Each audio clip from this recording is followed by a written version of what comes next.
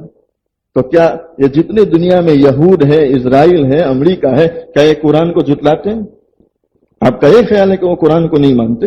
ارے وہ تو جتنی کتابیں ہیں اس میں سب سے اوپر قرآن کو رکھتے ہیں اور قرآن دیکھتے ہیں کہ قرآن نے کیا کہا ہے اور اس پر سے ساری چیزیں تلاش کر رہے ہیں. تو قرآن تو وہ بھی مان لیں، لیکن ماننے کا فرق ہے. ماننے کا فرق ہے. مجھے بہت تعجب ہوا وہاں جب میں پہنچا تو جتنے 4-5 کھڑے تھے، میں تو دھیرے سے حضرت کی قبر پر اندر گیا. میرے ساتھ دوسرے بھی 2-3 ساتھی تھے. اب وہ ہرے رنگ کا کپڑا ہاتھ میں پکڑے ہیں، اس کو اپنے گلاب کہتے ہیں، وہ ہاتھ میں ہے اور کچھ داغے اس کے ہاتھ میں تھے.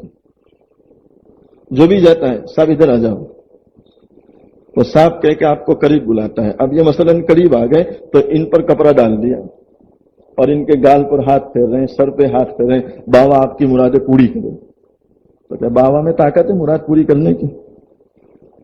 اور اگر آپ کا یہ عقیدہ ہے جو کھڑا ہے، اس کو میں کہتا ہوں کہ اگر تیرا یہ عقیدہ دل سے ہے کہ بابا مراد پوری کرے تو پھر تو وہاں کیوں کھڑا ہے؟ تو دعا مانگ کے گھر چلا جا، بابا تیری مراد پوری کر دیں گے. لوگوں کی خوشامد کرنے کی کیا ضرورت ہے؟ یہ بات سمجھ میں آتی ہے. میں جو کہنا چاہتا ہوں وہ سمجھ میں آ رہا ہے. یہ تو پتہ نہیں میرے ذہن میں تو یہ کچھ تھا بھی نہیں، لے کر بیٹھا تھا کچھ اور، لیکن یہاں بیٹھ کر پتہ نہیں آپ کی طلب ہے یا علاقے کا اثر ہے، میں کچھ نہیں جانتا. اتفاقی طور پر یہ باتیں آ رہی ہیں، ورنہ میرا بالکل ارادہ نہیں تھا کہ اس کو چھیڑوں. بیٹھا تھا خواجہ اجمیری کے حالات لے کر اور اس میں مجھے سنانا تھا حضرت عثمان غنی رضی اللہ تعالیٰ عنہ کا وہ واقعہ جو انہوں نے ابو بکر صدیق رضی اللہ تعالیٰ عنہ کی خلافت میں حضور کی محبت میں جو اونٹ قربان کیے تھے وہ سنانا تھا. توحید-sunnah.com لیکن بیان کا تو یہی حال ہوتا ہے. آدمی کرسی پر بیٹھ جائے، اللہ جو ڈال دے وہ کہہ دو، بات ختم ہو گئی. لوگوں کو اثر ہوا کہ نہیں ہوا وہ اللہ جانتا ہے. ہم اس کے مکلف نہیں کہ آپ کے دلوں پر اثر ہو. ہم تو کہہ رہے ہیں اثر کا ہونا وہ اللہ کے قبضے میں ہے. میری باتوں سے تم کو توفیق ملی کہ نہیں وہ اللہ کے قبضے میں ہے. چونکہ وہ تو نبیوں کو اللہ نے کہا وما علینا الا البلاغ. حضور پاک صلی اللہ علیہ وسلم جب کفار کے سامنے باتیں رکھتے تھے حضور کو بڑا غم ہوتا تھا کہ یہ مانتے کیوں نہیں ہیں. میں جب اتنا بول رہا ہوں، اتنا سمجھا رہا ہوں، پکڑ کے سمجھاتا ہوں. اور حضور کی مثال دی کہ حضور پاک صلی اللہ علیہ وسلم اس طرح لوگوں کو سمجھاتے ہیں جیسے آگ کا بہت بڑا گھڑا ہو جس میں آگ ہو اور لوگ اس کے کنارے جاتے ہو کہ اس میں جل کے مر جائیں. حضور گویا کنارے سے کمر سے پکڑ کے دور کرتے ہیں کہ تم کہاں گھرے میں جا رہے ہو. یہ مثال سے سمجھائے اور اتنا غم زدہ رہتے تھے. اللہ خود فرماتے ہیں کہ حضور تمہاری حالت دیکھ کر ہمیں ایسا لگتا ہے کہ کہیں تم اپنے آپ کو مٹا دو گے. تو وہاں بھی فرمایا حضور انک لا تہدی ولکن اللہ یہدی من یشاء، کہ حضور یہ چچا ایمان نہیں لاتے، آپ کو غمزدہ ہونے کی ضرورت نہیں ہے. ہدایت تو ہمارے قبضے میں ہے، ہم جن کو چاہیں گے ہدایت ملے گی. آپ کے چاہنے سے کسی کو ہدایت ملنے والی نہیں ہے. اور پھر آگے کہا کہ حضور آپ اپنا طریقہ یہ رکھیے کہ میرے ذمے تو پہنچانا ہے، بس میں نے پہنچا دیا. لوگوں پر اثر ہوا کہ نہیں ہوا وہ اللہ جانتے ہیں، وہ اللہ کے قبضے میں. حضرت خواجہ اجمیری رحمت اللہ علیہ کی قبر پر وہ کھڑے ہیں، وہ گلاب ڈال کے ہاتھ پھیر رہے ہیں. اس پر تو آپ کو زیادہ تعجب نہیں ہوگا، لیکن اس سے بڑے تعجب کی بات یہ کہوں کہ عورتیں آ رہی ہیں. کسی بھی مسلک کا کوئی بھی عالم، کوئی بھی مفتی ہو، آپ اس کو یوں پوچھئے کہ عورت کے لیے قبر پہ جانا جائز ہے؟ علماء دیوبند کو چھوڑ دیں. اگر یہ آپ کی نظروں میں کچھ نہیں ہے ان کو چھوڑ دیں. دوسرے مسلک کے جتنے مفتیان کرام ہیں جو واقع میں قرآن پر چلتے ہیں، آپ ان کو پوچھئے کہ عورت کے لیے قبر پر جانا جائز ہے؟ قبر پر جانا جب ناجائز ہے تو اتنا بڑا اللہ کا ولی کہ جس نے حضور کی محبت میں اپنا پیارا وطن چھوڑ دیا، مکہ اور مدینہ جیسی مبارک جگہیں چھوڑ دی اور ہندوستان میں آ کر اپنی قبر بنائی، جس کو ہندوستان والے اپنا سردار مانتے ہیں. اور پچھلے دنوں آپ اخبار دیکھتے ہوں گے, بڑے بڑے لیڈر وہاں چادریں چرانے جا رہے ہیں. اتنی عظمت ہے دلوں میں. اس کی قبر کا تم یہ احترام کرتے ہو کہ تمہاری عورتیں اس کو حیض کا بھان نہیں, نفاس کا بھان نہیں, اس کا وضو کا ٹھکانہ نہیں, وہ ناپاکی کی حالت میں اتنے بڑے ولی کی قبر پر جا رہی, تو یہ ولی کا اکرام کرتے ہو یا توہین کرتے ہو؟ کون سمجھاوے؟ اور اس سے بڑھ کر وہ بیچاری جا رہی ہے, برقعے کا تو کوئی سوال ہی نہیں, چونکہ برقع تو صرف وہابیوں کے لیے ہے, دیوبندی کے لیے, دوسرے لوگ تو برقع کا مانتے ہیں. بغیر برقعے کے وہ عورت قبر پہ جا رہی ہیں, اور میں نے اپنی آنکھوں سے دیکھا, سنی ہوئی بات میں نہیں کرتا الحمدللہ. اکثر میری عادت ہے سنی سنائی جلدی نہیں بولتا, جو آنکھوں سے دیکھتا ہوں وہی کہتا ہوں. آنکھوں سے میں نے دیکھا, میں وہی تماشا دیکھ رہا تھا کہ کیا ہو رہا ہے. آج تک تو سنتے تھے, آج آئے ہیں تو آنکھوں سے دیکھیں. وہ عورت کو بلا رہا ہے, بہن ادھر آ جاؤ.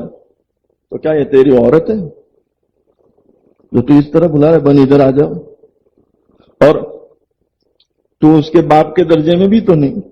حضور پاک صلی اللہ علیہ وسلم کہ جن کے متعلق ذرہ برابر شبہ نہیں کر سکتے, تو حضور نے کسی عورت کو یوں نہیں کہا کہ بہن ادھر آ جاؤ اور سامنے بیٹھ جاؤ. پردے کا لحاظ رکھا ہے. تو کیا یہ وقت کے نبی ہیں بھائی؟ یہ وقت کے نبی ہیں جی؟ بات میری کڑوی تو نہیں لگ رہی؟ نہیں, کڑوی لگتی ہو تو اپنے بسم اللہ بول کے بند, کوئی ضرورت نہیں ہے کھولنے کی. میں بس وہ حقیقتیں آپ کے سامنے رکھنا چاہتا ہوں کہ اس وقت دنیا میں کیا چل رہا ہے, اور یہ سب کچھ محبت کے نام پر, کہ جتنی برائیاں ہیں وہ سب وہاں کھڑے ہو کے کر رہے ہیں, اور اوپر سے یہ دعویٰ ہے کہ ہم خواجہ اجمیری کے خاص لوگ. تو تم تو خواجہ اجمیری کو بدنام کرتے ہو. جیسے کوئی آپ میں سے یوں کہے کہ مولانا عنایت اللہ صاحب تو کہ میرے خاص آدمی, ان سے میرا بہت لگاؤ ہے, اور آپ ایک نماز نہیں پڑھتے تو لوگ آپ پر انگلی نہیں کریں گے, لوگ مجھ پر انگلی کریں گے کہ ویسے پھرتا مولانا کے ساتھ ہے اور ایک نماز تو پڑھتا نہیں. تو مولانا ایسوں کو ساتھ میں رکھتے ہیں, میری بدنامی ہے. تو خواجہ کا نام لے کر تم خواجہ کو بدنام کر رہے ہو. اب وہ عورت کو بلاتا ہے, بن ادھر آ جاؤ. وہ بیچاری آئی ہے, وہ تو مرادوں کے لیے, اور اس کا تو عقیدہ ہی کیا ہے, وہ تو بیچاری کچھ جانتی نہیں, ان پڑھ ہے. وہ اس کو قریب بلا رہا ہے, اب اس پر بھی کپڑا ڈال رہا ہے. یہ آنکھوں سے میں نے دیکھا, اس پہ کپڑا ڈال رہا ہے اور اس کے گال پر, چھاتی پر ہاتھ پھیر رہا ہے. اتنے بڑے اللہ کے ولی کی قبر پر کھڑے ہو کر تو یہ جرت کر رہا ہے, تو میں تجھے مسلمان کہوں کہ غدار کہوں؟ کیا کہیں گے آپ؟ اچھا, اس سے بڑھ کے ایک بات کہوں, یہ سب اسٹیپ بائی اسٹیپ ہے تاکہ آپ سمجھیں. اس سے بڑھ کر بات, جتنے کھڑے تھے سب چکنے تھے. چکنے تو سمجھتے ہیں, سب چکنے تھے. تو کیا خواجہ اجمیری رحمۃ اللہ علیہ چکنے تھے جی؟ تو آپ قبر پر کھڑے ہو کر گویا لوگوں کو یہ دعوت دیتے ہیں کہ جو اندر سو جائے وہ ہم جیسا تھا. مجھ سے نہیں رہا گیا, باہر نکلتے ہوئے ایک مجھے بہت بلا رہا تھا, مولانا ادھر آ جاؤ, مولانا ادھر آ جاؤ. وہ سمجھ رہا تھا کہ سفید پگڑی ہے, شاید ہماری جماعت کے.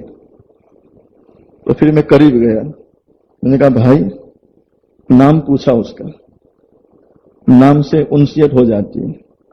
پھر میں نے کہا ایک بات کہوں, برا نہیں لگاؤ گے؟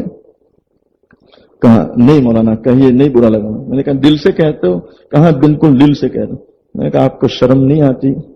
آپ کہاں کھڑے ہو, تم کو پتا ہے؟ کہاں؟ حضرت کی قبر.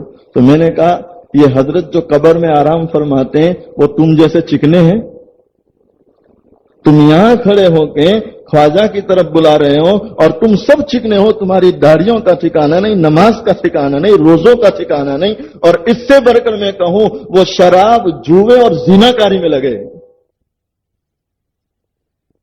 تمہیں کیا حق پہنچتا ہے کہ اتنے بڑے اللہ کے ولی کی قبر پر کھڑے ہو کر لوگوں کو بلاؤ؟ یہ اس وقت چل رہا ہے دنیا میں. خواجہ اجمیری رحمت اللہ علیہ جے پال کو فوراً فرماتے ہیں میں نے تو اس کو نہیں کہا کہ مارو، میں نے کہا جے پال فوراً سوال کرا حضرت اگر آپ نے نہیں کہا تو بتلاؤ نا کس نے کہا ہے؟ خواجہ اجمیری رحمت اللہ علیہ فوراً فرماتے ہیں اس نے کہا ہے۔ کس نے کہا؟ وہ تو اللہ نے کہا۔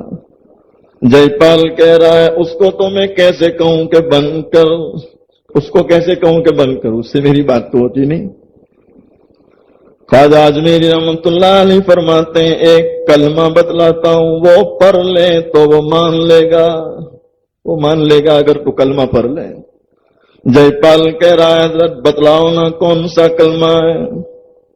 خواجہ اجمیری رحمت اللہ علیہ فوراً فرماتے ہیں کہو نا۔ ارے بھائی پڑھو نا، لا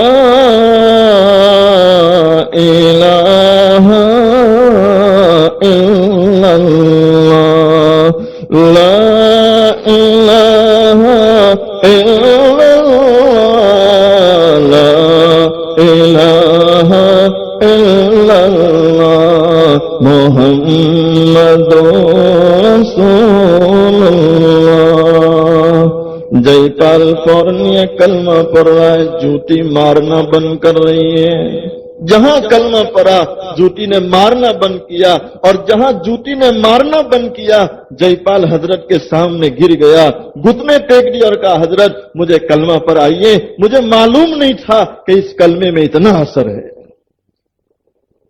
مسلمان ہو گیا، اور جب مسلمان ہوتا ہے لوگ کہنے لگے جے پال تجھے کیا ہو گیا، اتنا بڑا تو جادوگر ہے کہ بادشاہ تجھے بلاتے ہیں، تیری تو شہرت ہے، تو ایک فقیر کے سامنے گھٹنے ٹیک دیے۔ تو جے پال وہاں کہہ رہا ہے اے لوگوں میرے پاس فن ہے، میں فنکار ہوں، جادو کیا ہے اس کو میں سمجھتا ہوں، میرے پاس جو کچھ ہے وہ جادو ہے، اور ان کے پاس میں نے جو کچھ دیکھا ہے وہ حقیقت ہے۔ یہ خواجہ اجمیری رحمت اللہ علیہ کے حالات تھے، اور بھی بہت ساری باتیں ہیں کہ اس کے بعد بادشاہ نے جو ایک خط لکھا اس پر بھی حضرت نے 2 رکعت نماز پڑھی، دعائیں مانگی۔ اس کے بعد جو گھر پہنچتے ہیں اماں سے ملاقات ہوتی ہے، بہت حساس و بشاش تھے، اس پر اماں نے کچھ سوالات کیے، خواجہ صاحب نے جوابات دیے، وہ بہت ساری تفصیلات ہیں، اللہ نے پھر کبھی موقع دیا تو انشاءاللہ وہ آگے کی باتیں سنائیں گے۔ اللہ تعالی کہنے سننے سے زیادہ عمل کی توفیق عطا فرمائیں۔ کیا فائدہ فکر بے شکم سے ہوگا، کیا فائدہ فکر بے شکم سے ہوگا، ہم کیا ہیں جو ہم سے کوئی کام ہوگا، جو کچھ ہوا ہوا تیرے کرم سے، جو کچھ ہوگا تیرے کرم سے ہوگا۔ وآخر دعوانا ان الحمد للہ رب العالمین۔